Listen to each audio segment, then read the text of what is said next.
Olá, amigos da Sociedade Espírita Chico Xavier de Passo Fundo. Sou Sandra Garcês e é uma alegria, novamente, fazer parte do encontro do dia de hoje. Compreendendo os trabalhadores da última hora. Nós, os trabalhadores da vinha, é o título do nosso tema. Antes, unamo-nos em prece. Convido a todos para pedir ao Pai que a harmonia se faça e o seu amor se instale em nossos corações, dando-nos o discernimento necessário para as melhores resoluções, sendo as nossas escolhas as melhores no proveito da caminhada terrena, invadindo assim da mesma forma o nosso lar, bem como envolvendo aos nossos familiares e aos nossos amigos, e ainda, Senhor, aqueles que nem tenham amigos assim consideramos, mas que o teu amor se resplandeça em volta de todos eles.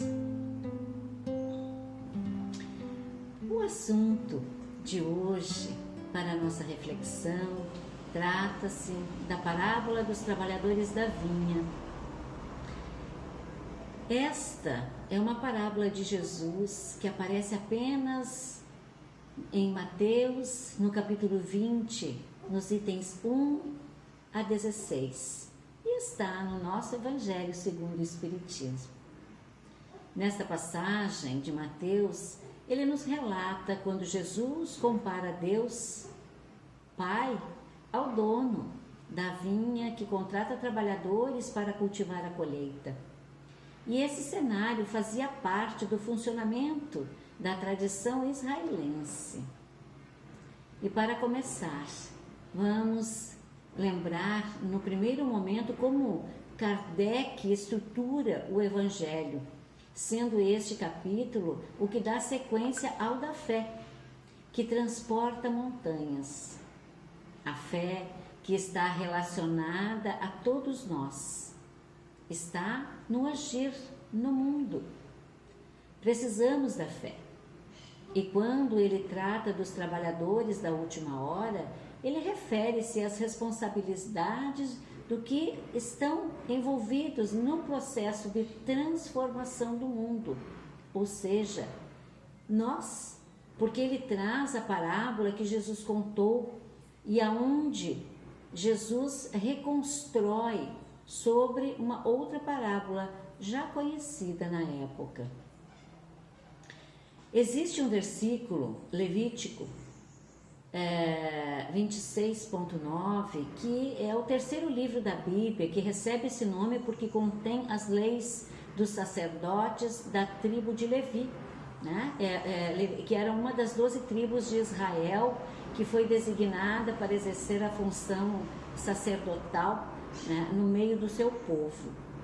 E nesse versículo levítico ele diz: e para vós olharei, e vos farei frutificar, e vos multiplicarei, e confirmarei a minha aliança convosco. E fazendo uma analogia a que se assemelha, né? A gente vê a história que era a de um rei que contratou muitos trabalhadores, sendo que somente um deles estava a prestar serviços há mais tempo com este mesmo senhor. E quando na hora do pagamento do salário, ele chamou desde o primeiro, né, os que estavam há menos tempo na prestação dos serviços, e depois ele voltou para pensar na grande quantia que deveria despender de pagar aquele que estava há mais tempo ali. E talvez fosse essa analogia que foi se acreditando, e essa talvez fosse a maneira de como alguns grupos entendiam compreendiam, né, no mundo vindouro, esperando o futuro. E entendia-se que aquele povo que havia durante mais tempo seguido a lei de Deus ou professado essa lei, deveria receber mais ganhos no juízo final. Então, veja bem. E quando Jesus reconstrói esta parábola, ele faz algumas mudanças, né? A primeira delas, ele vem dizer assim, ó, não é rei, é pai de todos nós, é o Criador. E na parábola inicial, todos são chamados num primeiro momento. E nessa parábola de Jesus, um a cada sua hora. E na primeira parábola, as diferenças em relação às recompensas, né? E aqui Jesus traz uma parábola onde todos recebem a mesma coisa, a mesma forma, né? Talvez para nos mostrar que não é possível quantificar os valores eternos da alma. Como e o quanto nós quantificamos a bondade, o perdão, a benevolência. Nos questionar que são as conquistas de fato, entender que é a de uma alma que busca esse processo de evolução. E a reconstrução de que Jesus faz e que podemos encontrar voltando nos trechos, procuro entender como as pessoas daquela época compreenderam o ensino de Jesus. E se nós avaliarmos como quantificar o valor da alma, que é um questionamento, nós vamos nos remeter a André Luiz e lembrar disso automaticamente quando no livro lá, O Nosso Lar, ele nos fala do bônus horas, né? A cada trabalhador recebe um bônus hora, porém o valor que está nesse bônus, ele está na relação da dedicação daquela pessoa, daquele espírito ao trabalho, né? E na relação com Deus, o quanto eu faço e o quanto Deus sabe e o quanto os outros sabem, ou seja, o que faz parte de ou que constitui a essência, a natureza de algo, né? O que é próprio de algo, o que é inerente. Então, ela não está desvinculada, sempre é associada, porque é entre mim e Deus. Né? O que eu faço não é o que os outros falam, mas o que em relação a mim e Deus. E é Deus quem avalia isso, né? Ou seja, é um bônus hora para cada trabalhador, que essa substância é individual, né? O empenho é individual, é de cada um, é a vontade colocada a serviço do serviço. E citar que a partir da literatura, lá nas palavras, né, judaicas, existe um aspecto que é bastante peculiar do povo, né, daquele próprio povo.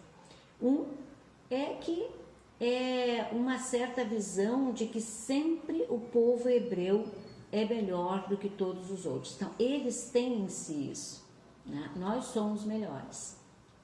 E o 2, que seria a tentativa de colocar Deus com as mesmas emoções e com os mesmos critérios de um homem.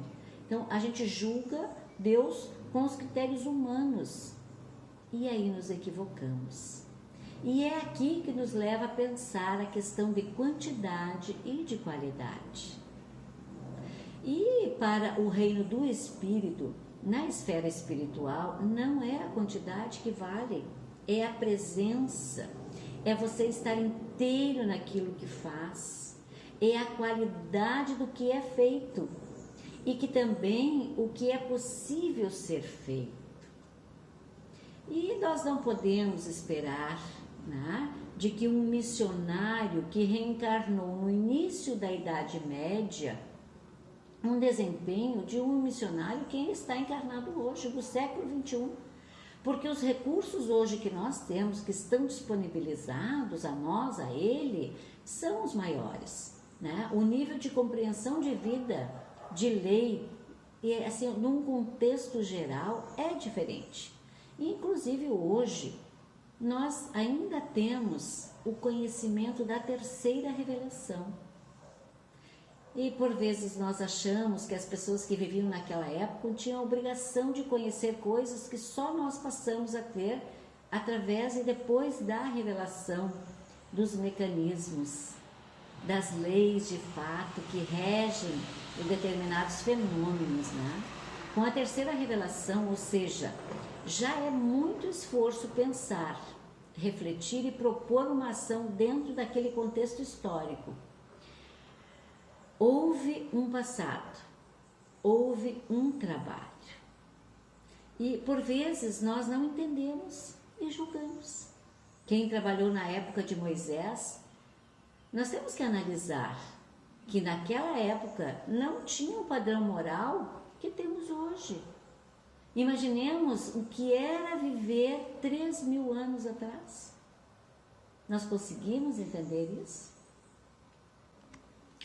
Hoje, nós estamos interpretando à luz da doutrina espírita. Se fôssemos fazer uma reflexão, o que de fato nós pensamos acerca do que é nosso trabalho, às vezes, no grupo em que nós relacionamos, se entenderíamos essa palavra da parábola de Jesus, porque o natural é que a gente entenda de outra forma. Se eu estou trabalhando há mais tempo, eu tenho direito a um cargo maior, a ganhar mais, eu devo ser mais respeitado. E o que entrou agora está numa posição inferior, secundária, ou seja, não sabendo até que ponto conseguimos entender a grande mudança de perspectiva que Jesus coloca nessa parábola. Aqui nós podemos começar a questionar o tempo. Qual é o seu tempo? Qual é o meu tempo? Cada um deve valorizar a sua hora de aprendizado, de conquista, de construção. Nesta parábola de Mateus, a parábola dos trabalhadores da vinha narra, que o pai de família chega já nos últimos que se encontram ali parados na praça e pergunta: vocês que estiveram aí o dia inteiro, por que permaneceram aí parados? E eles responderam: ninguém nos ofereceu salário, a oportunidade não chegou na minha porta, o meu tempo não se fez presente. Então eu tenho que construir o meu tempo, fazer com que essa hora seja solidária para mim. O tempo é a concessão do Senhor. Ele é o dono da vinha, Deus. Na mensagem de Emmanuel, no livro Pão Nosso, o capítulo 29 nos fala do tempo. E ali é uma dica para quem ir buscar, ele faz, e nos traz um caráter sobre o tempo como um instrumento, como uma ferramenta que está a dispor de todos, sem determinação e sem nenhum tipo. E nessa parábola, cada oportunidade que aparece, depende exclusivamente do trabalhador escolher este momento. A contribuição de cada um, o quanto devemos valorizar isso. Na parábola, no ponto em que ele traz a contribuição de todos, independente da hora em que eles foram chamados ao trabalho, mas iguala essa contribuição, e às vezes, equivocadamente, nós pensamos que muitas vezes contribuímos mais do que os outros. E que nós devemos considerar que não temos meio de saber se a minha contribuição é realmente maior ou melhor do outro. Como quantificar? Como pesar? Como saber qual a contribuição é maior ou menor? Perdoe-me, mas os cães também latem aqui. Então, hoje é a hora. Em nossa vida, cada um de nós tem o seu momento, tem o seu papel. E nós podemos refletir, qual é o meu? Porque falar sobre papel, a importância de cada hora desse processo de renovação no mundo, eu faço parte disso. Eu tenho que ter consciência que eu faço parte. Vamos lembrar que o progresso da Terra segue um curso de horas.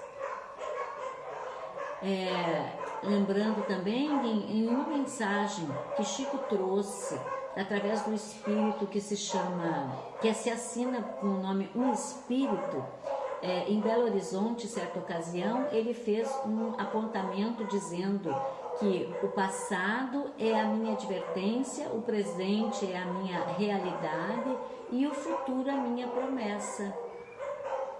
E hoje na Terra se emerge no horizonte racional, porque nós nos igualamos a um homem da razão, que surge há 40 mil anos. E essa informação está lá no capítulo 11 do livro Libertação, né? E de lá para cá nós temos emergência de eras muito recuadas, mas trazendo para a última era do zelo. E há cerca de 10 ou 12 mil anos atrás, nós vemos essa coletividade que vem compondo a história da humanidade e se vê um encadeamento lógico entre elas. É o ciclo. Também está lá no livro A Caminho da Luz, quando Emmanuel faz uma movimentação dos povos e começa pelo povo chinês, onde ele organiza os primeiros movimentos há milhares de anos, e após a sociedade hindu, depois vem os egípcios e o povo hebreu, e depois de um processo de vários trabalhadores movimentando passa pelo Cristo e até a atualidade. Então, depois o próprio João Batista vem nos falar também sobre isso. Quer dizer, é um ciclo, é o ciclo da vida seguindo, é o tempo que passa. O trabalhador que chega, ele se apropria do trabalho do outro e avança. Pois nesta caminhada, como tudo avança, nada acontece por acaso. Quantos já nos antecederam e trabalharam para que hoje nós pudéssemos compreender o que acontece hoje, deixando esse material, essas informações, né? A compreensão do Evangelho, nós nos aproximamos e seguimos. Porque hoje nós fazemos parte, nós somos história porque alguém nos antecedeu anteriormente. E o grande objetivo é o despertar da consciência. E cada um faz isso ao seu tempo. É a unidade divina para a comunhão universal, que é o amor.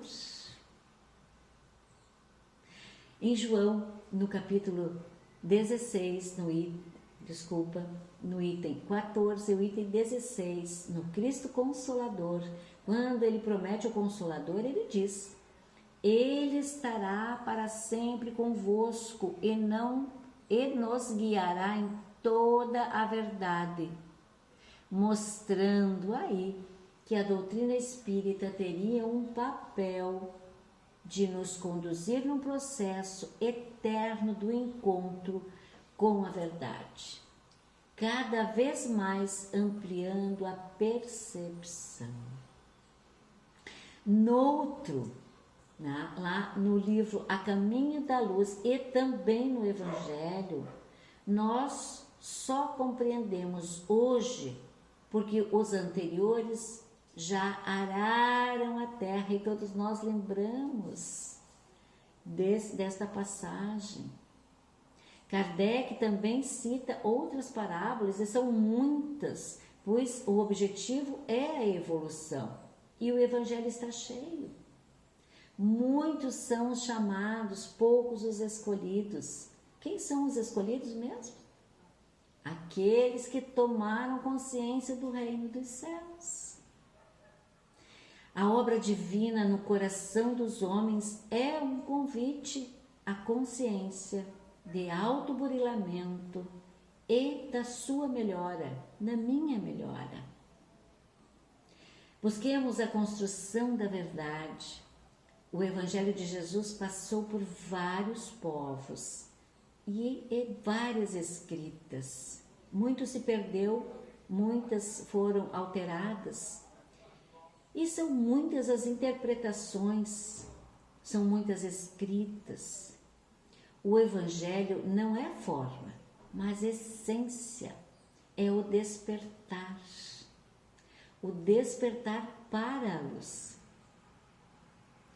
O despertar, a luz, ela está em várias parábolas, mesmo aprendizado, para esse mesmo aprendizado, conforme o entendimento de cada um na sua hora, no seu tempo, conforme a sua caminhada, conforme as suas conquistas. Nós somos assim, porque muitas vezes nós somos chamados para o trabalho após os outros já terem começado, e somos nós os seguintes.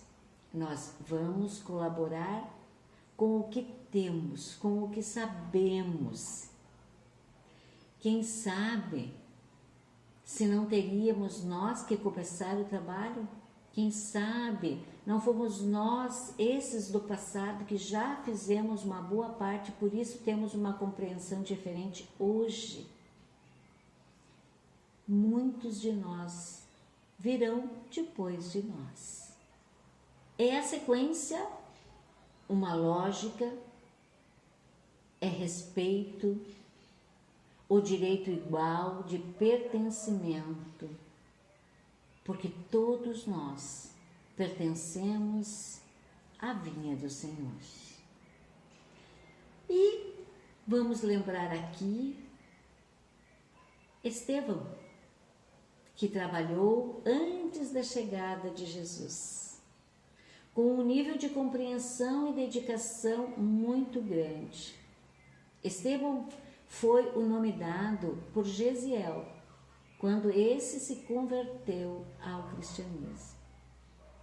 Estevão tem um profundo conhecimento da lei antiga. A sua alma já estava assim, disposta, pois quando ele soube do primeiro sinal do Messias, ele reconheceu de imediato. E quantos de nós reconhecemos? Não sabemos de onde, como, porquê, mas reconhecemos. Quando eu aprofundo o meu conhecimento, eu vou estar apto para o trabalho, pois eu me predisponho a ouvir o chamado. E quantos de nós recebem o chamado? E como saber quando e como eu vou ser chamado para a vinha? Nós até podemos nos perguntar, será que Deus, o Jesus, vai nos chamar assim, vai fazer um sinal, diz, Sandra, vem aí. Não, nós não sabemos, mas está em nós esse conhecimento.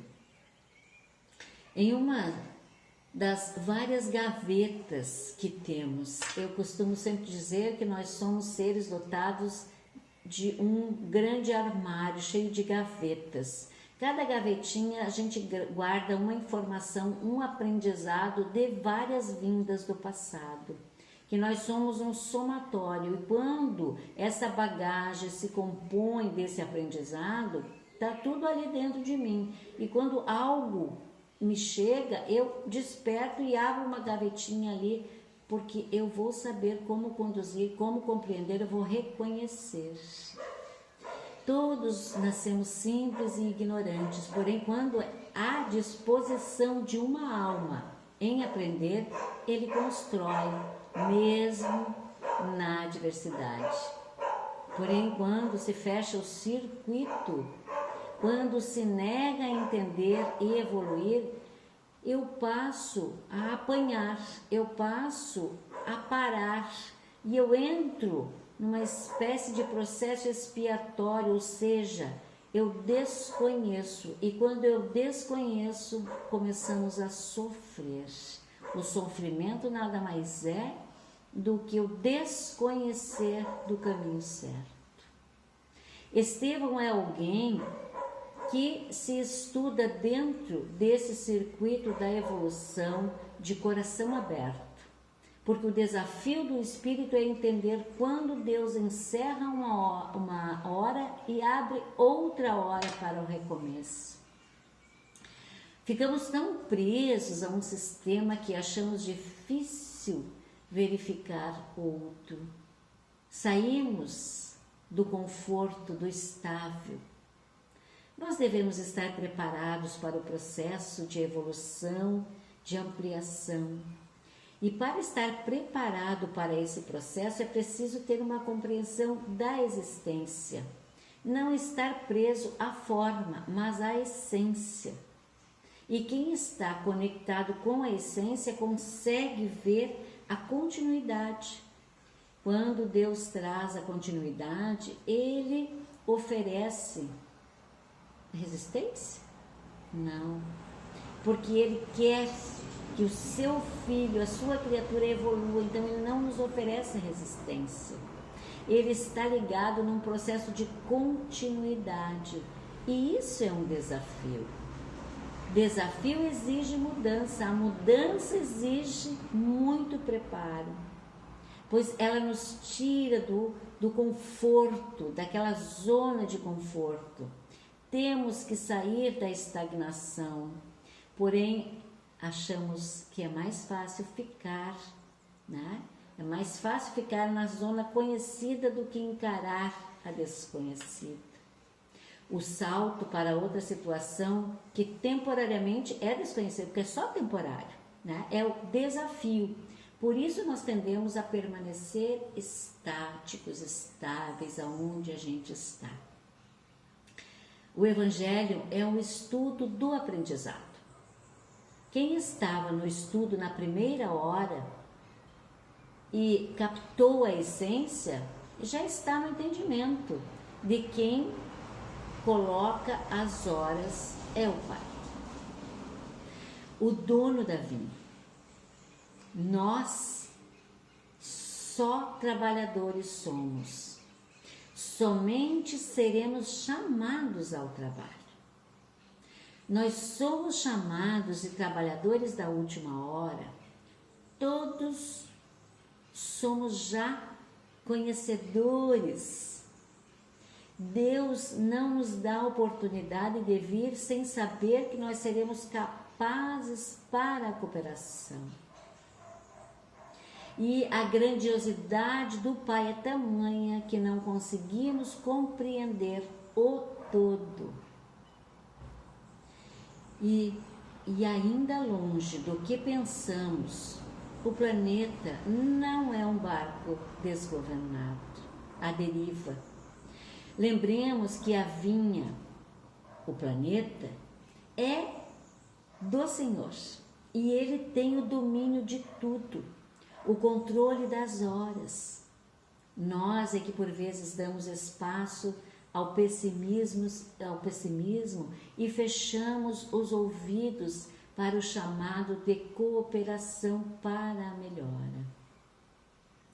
Kardec, em A Missão dos Espíritos, lá no capítulo 20 do Evangelho segundo o Espiritismo, ele diz: "Ide, pois, elevai a palavra divina aos grandes que a desprezarão, aos eruditos que exigirão provas, aos pequenos e simples que a aceitarão."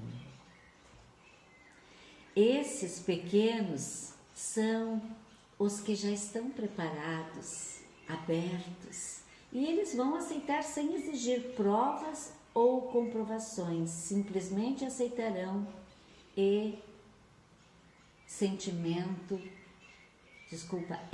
sentimento que ressoa. A mensagem do Cristo é do amor e a humildade.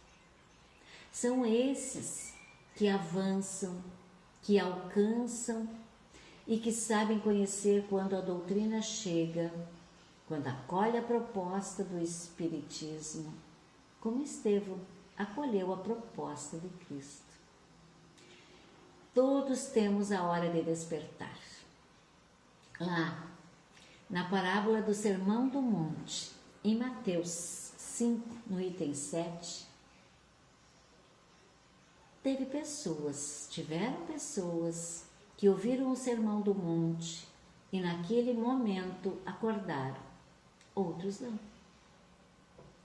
Concluímos que o trabalhador da última hora é aquele que perdeu tempo consigo próprio, com as suas vaidades, que acordou agora e é a partir daí que vai fazer o trabalho. Alcançou o objetivo, pois não existe trabalhadores perdidos. Todos serão chamados e cada um vai ao seu tempo, ao seu momento. Há sim um propósito divino que incorpora todos, que une a todos e ainda que em horas distintas cada um vai reconhecer. Vai saber dar conta, uns trabalham o dia inteiro, outros apenas no final do dia. E é a partir daí, é a fazer nessa sequência do trabalho, conforme a necessidade e a qualidade do que é preciso, do que é exigido. Porque o chamado, aquela voz do monte está ecoando ainda. Só que tem um que escutou o chamado no século X, outro no século XV e os outros agora no século XXI, quando desperta, quando alcança o objetivo, tendo também o direito ao denário, ao pagamento. E para não me alongar mais, para finalizar, os obreiros do Senhor são sim os trabalhadores da seara do Jesus, aos espíritos que renascerão durante o período de transição planetária hoje para cooperar na obra da regeneração. Todos somos chamados à vinha e aos que chegarão agora. Então, o trabalhador da última hora é um indivíduo que realiza todas as tarefas que lhe cabem no mundo com a dedicação, com o sacrifício e amor. E encerrando, eu trago uma frase retirada do livro Os Mensageiros. Todo aquele que opera no bem, de alma voltada para Deus, deve aguardar sempre o melhor. E é assim, nesse envolvimento de muita luz, de muita reflexão, que vamos agradecer ao Pai por mais essa oportunidade de comungar contigo, Senhor, através do Evangelho que Tu nos coloca nesta hora de transformação planetária. Agradecendo a Deus, a Jesus e a todos nós que envolvidos nesta noite estivemos, desejando a todos muita paz e muita luz. Encerramos então esse encontro. Até o